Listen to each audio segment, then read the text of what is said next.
Napakabilis mag-lose ng weight kapag one meal a day lang. Pero dapat ba to gawin? As a dietitian, here are the reasons why I honestly wouldn't recommend it.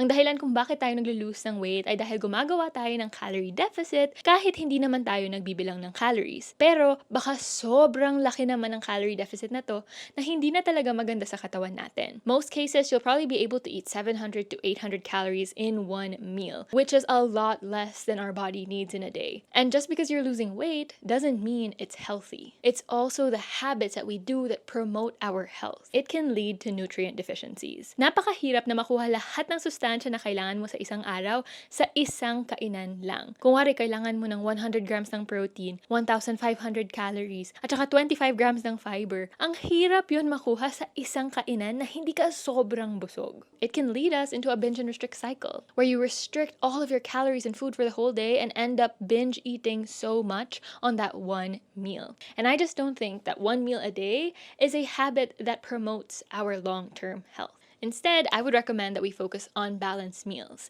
At bigyan natin ng pansin yung oras ng pagkain, yung kasya sa araw natin at nagbibigay sa atin ng enerhiya. Hindi lang ang timbang ang basihan ng kalusugan. When it comes to health, you have to think long-term.